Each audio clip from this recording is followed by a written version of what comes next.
Ayan guys, so open na yung Tower 3 na entrance dito. So ayan na siya, may mga turnover na sa Tower 3. Nasa.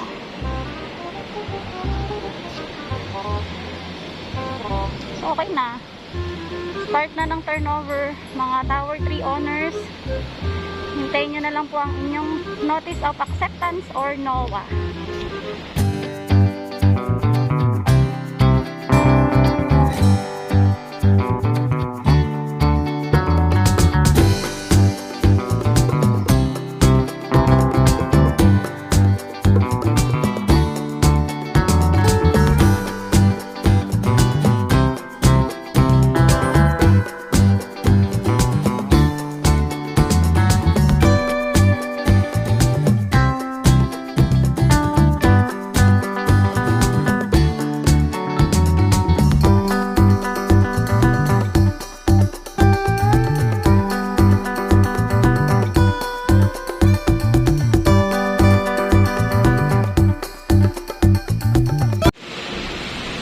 Guys, ang Tower 3 nag-start ng mag-turnover nung Wednesday lang.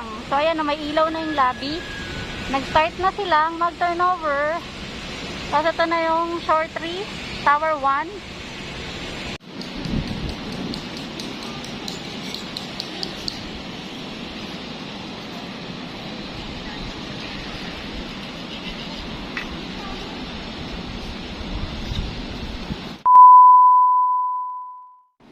Hi guys! Welcome back again to my channel and thank you for watching. For today's vlog, pag-uusapan naman natin ngayon about sa Vatable unit. Diba, alam niyo naman na bumili ako ng unit na non-VAT siya. Non-VAT siya noon, pero ngayon, nung na-transfer na sa akin, naging Vatable na siya.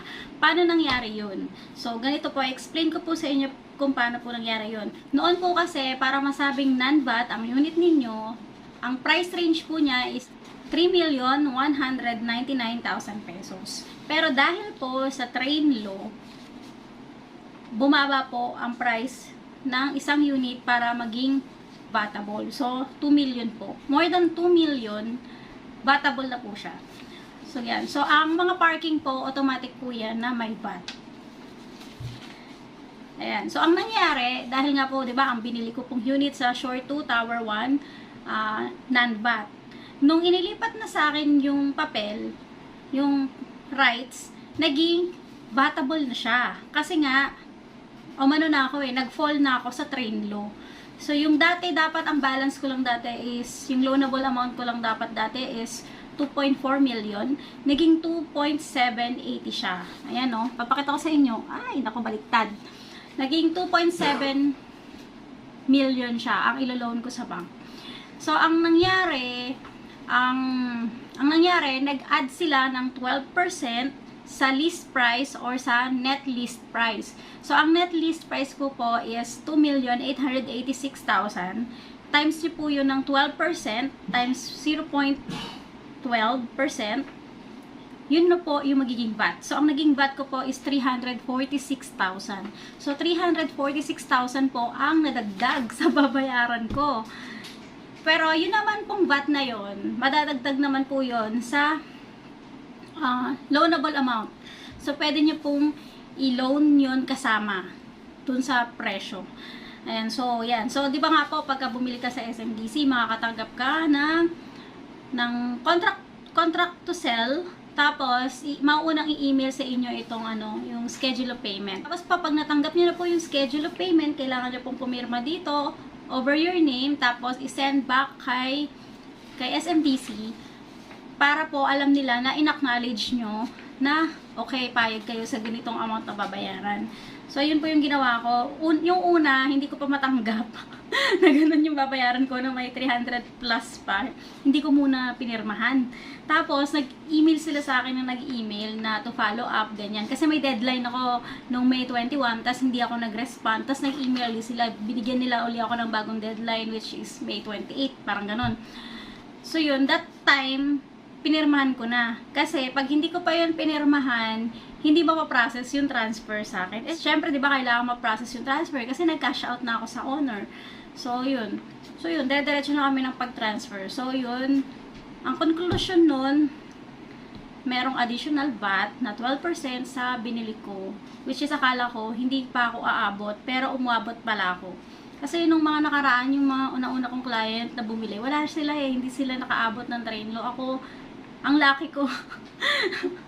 Naabutan ako. Pero okay lang yun. Kasi ganun talaga. Bakit nga? Kasi nga po, sa train law, meron na po tayong ganun ngayon. So, next time po, pag bibili kayo ng resale, timbangin nyo po kung saan kayo mapapamura. Kung dun ba sa Vatable na unit na mabibili nyo or sa non-VAT unit na mabibili nyo. Kasi nga, ganun pa rin, magbabayad pa rin kayo ng VAT. Katumbas na to ng transfer of rights. Yung bayad na yung may title na, yung magbabayad ka na ng CGT, DST, parehas na lang din yung nila, yung amount na magagastos mo pag nag-transfer ka. Kasi ganyan din siya parehas lang, almost the same na. So, yun. So, siguro ang kailangan ko na lang bilhin, bank loan, yung naka-bank loan na lang bibilhin ko ulit next time. Para ganun din kasi yung gastos pag magpapachange ako ng title sa pangalan ko, parehas lang. O kaya yung bibilhin ko ng resale, parehas lang din. So ayun, itimbangin nyo po kung saan kayo mapapamura, kung sa Vatable, non-VAT, or sa yung naka-bank loan na. Ayan. So ayan, hintay pa ako ng mabibili kong maganda-gandang offer. And ayan po, dahil June 1 po ngayon, yan, nag-update po ako sa inyo yung mga videos ng tour. Ngayon lang po yun na kuha June 1, 2021. Para lang po ma-update kayo sa mga pangyayari dito, yung mga nababago dito sa Pasay City, sa Parañaque, basta dito sa MOA area. Alam mo, nagulat ako kasi pagdaan ko sa side dun sa may Westside City Resorts World, ang bilis nila, ang dami ng mga bakal, pataas na sila ng pataas. Kaya nakikita-kinita ko na, pag natapos tong pandemic na to, back to normal na kami. Ay, sana. Ayan. So, sa mga gusto pong mag-invest, bumili ng mga resale, sabihin nyo lang po sa akin, mag-PM lang po kayo.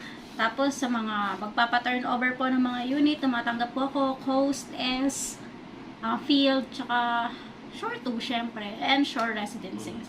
Ayan, yung malalapit lang muna ako sa area kasi na madami na kasi ako ditong hawak. So, kailangan mag-focus ako dito banda kasi nandito sila sa area. Ayan, tapos, ano pa ba? Ano pa bang sasabihin ko? And yung mga last week, sobrang busy ko kasi alam nyo naman, lumipat kami ng bahay, tapos nag-renovate pa kami, nag-ayos-ayos pa kami dun sa bahay. Next time, itutour ko kayo sa bahay namin. Yung naayos na. Pero updated naman ako lagi sa Facebook. Lagi naman ako doon nagpo-post sa Facebook. Sa mga client ko po na gustong mag-reach out sa akin, mag-PM lang po kayo sa Messenger. Meron din po akong Viber and WhatsApp. Ang calling card ko po, nandito lang din po sa aking YouTube channel. Ayan guys. Ayun lang po for today about dun sa Bata Ball na naging non-bat na naging Bata Ball. So alam nyo na po, next time pag bibili kayo ng resale.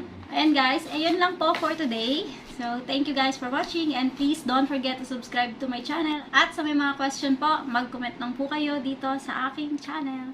Thank you guys and bye!